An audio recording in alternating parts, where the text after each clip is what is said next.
മൺ കരകൗശല വിദ്യ മനുഷ്യന്റെ അടിസ്ഥാന ചോദനകളെ ഉണർത്തുമെന്ന് പുരാവസ്തു പുരാരേഖ രജിസ്ട്രേഷൻ വകുപ്പ് മന്ത്രി രാമചന്ദ്രൻ കടന്നപ്പള്ളി. ഫോക്ലാൻഡിന്റെ ആഭിമുഖ്യത്തിൽ കേന്ദ്ര കരകൗശല വകുപ്പിന്റെ സഹകരണത്തോടെ നടത്തുന്ന കളിമൺ കരകൗശല ശില്പശാലയുടെ രണ്ടാം ഘട്ടം ഉദ്ഘാടനം ചെയ്യുകയായിരുന്നു അദ്ദേഹം. This news sponsored by Cruise Scale 14, number 1 luxury houseboat in Malabar, Kottapuram, Neelishwaram, Kasaragod. Phone 93888807 9447 550955.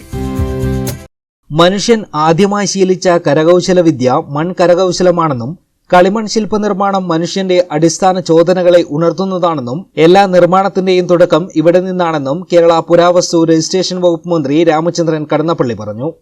ഫോക്ലാൻഡിന്റെ ആഭിമുഖ്യത്തിൽ കേന്ദ്ര കരകൗശല വകുപ്പിന്റെ സഹകരണത്തോടെ നീലേശ്വരം കണിച്ചിറ കമ്മ്യൂണിറ്റി ഹാളിൽ നടക്കുന്ന കളിമൺ കരകൗശല ശില്പശാലയുടെ രണ്ടാം ഘട്ടം ഇഷ്ടിക ചൂളയ്ക്ക് തീകൊളുത്തി ഉദ്ഘാടനം ചെയ്യുകയായിരുന്നു രാമചന്ദ്രൻ കടന്നപ്പള്ളി. അതിൽ കാണുന്ന ഒരു സൂത്രം, നിതാന്തമായ ജാഗ്രത, അതിനുവേണ്ടി സമർപ്പിക്കുന്ന ആ നിമിഷങ്ങളിൽ കാണിക്കേണ്ട അനുഷ്ഠാന ബോധം എല്ലാം ഉണ്ടായിരിക്കണം. കാണുകൊള്ളത് കഴിവുകൊള്ളത് ഉണ്ടാക്കിയിരിക്കുന്നില്ല. ആ ഒരു സൗഭാഗ്യം ഞാൻ ആഗ്രഹിക്കുന്നു.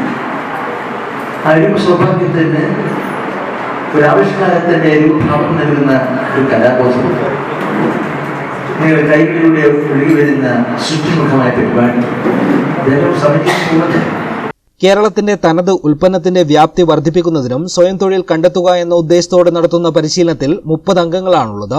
50 ദിവസത്തെ പരിശീലനമാണ് നൽകുക. കേന്ദ്ര സംസ്ഥാന സർക്കാരുകളുടെ ഗ്രാന്റുകളും നിർമ്മാണ ഉപകരണങ്ങളും ധനസഹായവും നൽകിയാണ് പരിശീലനം നൽകുന്നത്. ഫോക്ലാൻഡ് ചെയർമാൻ ഡോക്ടർ വി ജയരാജന്റെ അധ്യക്ഷതയിൽ ചേർന്ന യോഗത്തിൽ നീലേശ്വരം നഗരസഭ മുൻ ചെയർമാൻ പ്രൊഫസർ കെ.പി. ജയരാജൻ മുഖ്യാതിഥിയായിരുന്നു. നഗരസഭ vice chairman P. Muhammad Rafi വിശിഷ്ടാതിഥിയായി പങ്കെടുത്തു. Ward councillor K. Preetha, K. Suresh Babu, course instructor P. B. Bidula, N. K. Balakrishnan, K. Suresan തുടങ്ങിയവർ സംസാരിച്ചു. തുടർന്ന് നാടൻ പാട്ട് കലാകാരൻ പാലക്കാട് ജനാർദ്ദനൻ പുതുശ്ശേരിയും സംഘവും അവതരിപ്പിച്ച നാടൻ പാട്ടും ദൃശ്യാവിഷ്കാരവും നടന്നു. News bureau, Nileshwar.